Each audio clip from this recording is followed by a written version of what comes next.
Hey, this is Amy Lee from Evanescence, and you're hanging out with Brendo on Triple M. Oh, you've done that before. Possibly your name very recently. Oh, good. I got my wine. It's evening here. I'm Oh, happy to what a thrill. I've had 3 coffees, so I am up and about because it is a morning here.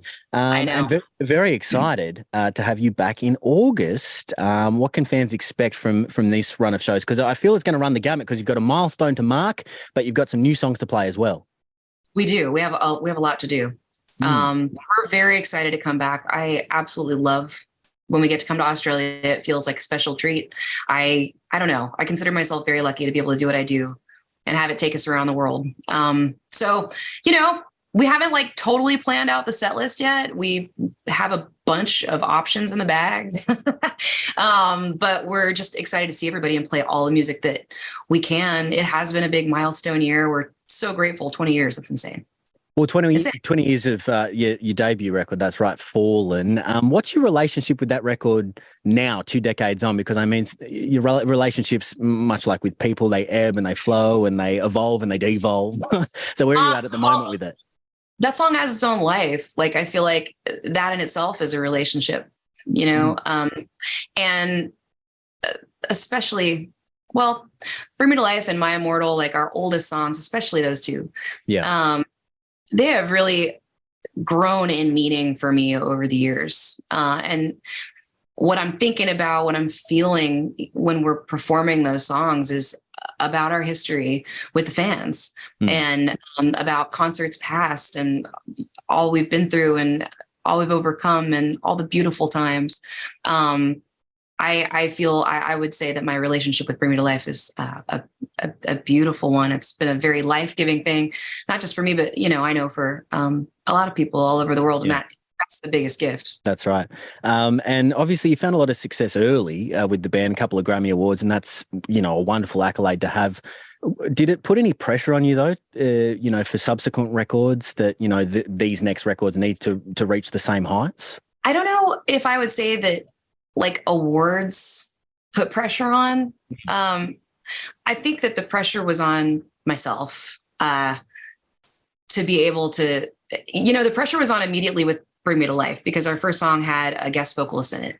And my biggest fear was that people are going to misunderstand who we were in the first place and that it was going to be a really difficult thing to bring them along moving forward. Because if you have a first single that doesn't sound like the rest of your music, that's scary. Yeah. That can really put you in that one-hit wonder category. And that was really my biggest fear. When we were able to move past that, we had another single and it was a hit. And then we had My Immortal and it like continued on. And we've just had such an incredible fan base, so much support throughout the years, even when we were gone for years at a time. It's just this beautiful thing. I don't know what to say. No, I know. We really do owe a lot to the fans, but also I'd say it's something to not giving up when it's really, really hard, because there have been times really hard through losing members to, losing family to just like stuff that's like, it would have been the easier path sometimes to just stop. So how did you move through those, life events? It's hard to explain, but I'll say this. People kind of like to give a shit for taking a lot of time in between records. And there is always pressure to hurry up and strike while the iron's hot, and all these record label terms. And it's not untrue, but for me, I have had a chance in between each album to allow myself the idea that maybe that was it and find myself from scratch. Who am I? What do I care about? Like, who am I now? And every single time it has truly, from a real place, led me back to Evanescence and my love for it and my, fight. Like it's worth the fight. That is really me. That, Absolutely. it's not 100% the whole me, but it is a huge part of who I really am. And I wasn't just a character the first time that we did it. It's the real me, and it's worth fighting for. And it's something that's just only become more real over time. It's hard to explain. It's really an existential kind of thing that happens every time I go, maybe that was it. I need to be okay if I can't do this anymore. I need to be myself, be just Amy, and have that be enough before I feel like I can go into Evanescence mode and want to do that again. And every time, oh yeah, that's really me. Well, you strike me as someone, I mean, I've known you for 5 minutes, but I've known your music for 20 odd years, but you strike me as someone that values substance and quality rather than quantity. And I think that's really important in an artist. Yeah. Thank you. It's true. You got it. Good. And it's funny. I'm looking at you now. I recognize where you're at. I've been in that studio before. Yes. Triple M Sydney. Yeah. Here it is. That pole. You must have. I recognize that pole. I love that pole. Me and that pole go way back. out of context, that's a dangerous line. You watch out now. You start taking like little clips out of this, we're gonna have a problem. I will contextualize it, don't you worry. And listen, it is an incredible career. 30 million records sold, over 30 million records sold, that's a huge number. That's a massive number. I feel like that number's not right. It definitely is. It's 10 million US alone. Yeah, and then beyond that, I don't really know. How do you count past that? I'm telling you, it's the official number is 31.9 because I did my research. So there you go. That can't be right. I'm gonna take that and want to believe it, but I'm gonna have to go check it out later because put it in your like Twitter bio or something. Can you make me a plaque that says that? Yeah, absolutely, I can. It's not official. You need to make them like worldwide numbers. Yeah, it'll have like an asterisk on it, like probably. Probably sold it. I think some guy said. You've sold, the point is you've sold a bunch of records. So what makes your music, do you think, so universally loved and accessible? I think it's a combination of a lot of things. I have always put being real and being true to my own heart above everything. So, there's so many things pulling you in so many different directions for a smart business reason or for even like really good reasons. Yeah. For just feeding everybody. Like there's so many reasons to just keep the train rolling and just spit out whatever. Come on, people will buy it. And I just have always found a way around that and done what I really believed was the best music. Yeah. Authenticity. And I think that the authenticity speaks to some of that. I think that timing is important. I think we got lucky in a moment when, as much as it was difficult for the radio stations who played us in the beginning, and as much as that was a struggle, that everybody took a risk and did something that was truly unique at the time, because it was really rare for a woman to be on rock radio. It was really rare for like piano to be on rock radio. So many things about it were weird. And being like kind of goth, or whatever you want to call that thing that we are. That was different too. I think that like kind of being the representation of the underground in a moment when we really needed that representation to be the other kids. I think that spoke to a lot of people, and it was coming from a real place because it was just me in high school.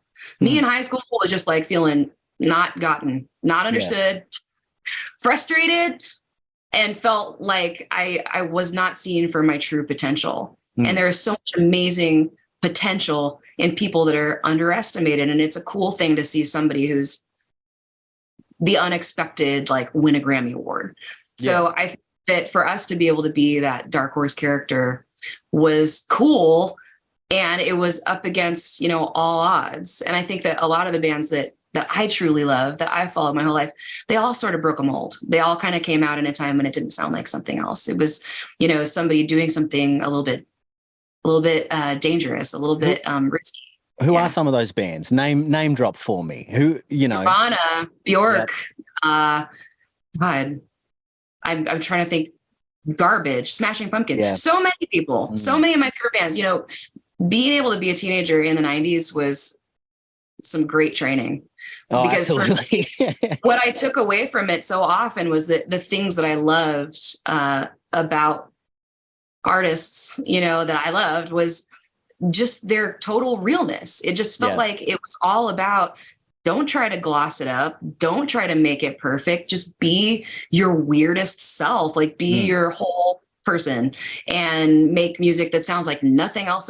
There was so much of that, it seemed like back then. And I feel like there is music that's doing that again. I felt like a really encouraging feeling when I first heard Billie Eilish, because I was like, this is what that is. This is somebody doing it totally different in their house, you know, like making amazing stuff that doesn't sound like it's trying to sell me something. Yeah. And I guess your point of difference was, you know, that sort of organic interpolation of classical music, right? And I was in there too. It was nerdy, totally nerdy. Where does that love of classical music come from? I fell in love with Mozart when I was 8, and I saw the movie Amadeus. Oh my God. I just saw the production of it at the Sydney Opera House with Michael Sheen. Oh, how was it? Unreal. He was Salieri. It was great. I love that film. Will that still be there when we're there? No, it wrapped up. They were doing it over summer. And it was unreal. So cool. Well, I love that film. That sparked, like, for me, that classical wasn't like boring old people music. It was absolutely dramatic and risk-taking and amazing. And I love Beethoven. I've played Bach. Like I got into classical music from that moment, but Mozart was the one for me that busted open the door of seeing he was a rock star. Yeah. So to me, like the combination of that, like that drama and edge, it's just different instruments. It very much made sense to me with like when I first heard metal. It's like, oh, you guys are really trying to do the same thing. Like it's 100%. Just two ends of the spectrum of the same thing. So I think that was a really important influence for me that kind of put the whole Evanescence thing together. And listen, you've collaborated with plenty of notable artists as well over the years, more recently Hailstorm, Bring Me the Horizon. Is there anyone else on this list you'd like to? It can be real or imagined, someone with something in the works, or maybe there's someone out there you just want to put it out in the universe. Maybe it happens. I did just do a collab with Bush. And amazing. Yeah, it's not out yet, but I'm trying to think right around the time we come to see you guys. Unreal. It's really beautiful. And it just came together like in a totally text message, normal, like coming to town, you want to get up on a song, and it turned into something. Oh, terrific. I love when that happens. Anyway, yeah, check it out. It's called 1,000 Years. Cool. And then I, just before that, got to do last year, a collab with Dave Stewart from the Eurythmics. And really a learning experience. Like I really felt like I was learning from him and just seeing like a whole different way of doing it that was really interesting and like worth going, I'm going to try to apply that trick later. That decade, man, we do something called Awesome 80s Friday. And as you might have gathered from the title, it's all 80s all day, every Friday. Awesome. And I was born in 1990, so it's nice for me to sort of go back and like discover it now. And we played Here Comes the Rain again the other day, and what a tune. Like I'd heard it before, but you know, with the speakers in the studio, just cranking it all the way. It's so many wonderful elements in that song. That was such a good band, Eurythmics. Totally. And I like in the 90s was like Annie Lennox was one of my favorite singers because she was an alto. Like she would sing low. And she had this deeper voice, which was so cool. I was an alto in choir and I was a choir nerd. Yeah. So it was like, everybody wants to sing soprano. Everybody wants to sing high and hit the high note, which is funny because now that's like something that I do and that I'm known for. But like it was all about being the cornflake girl, about being the other team, you know, being the alto, like doing the different thing. And Annie Lennox has just made that so easy. She made it seem so easy and so powerful at the same time. Anyway, they're both amazing. Well, thank you, my friend. Absolute pleasure. Thank you. Looking forward to seeing you when you're here. For all the latest rock news, interviews, and backstage experiences, don't forget to subscribe to Triple M Rock on the Listener app.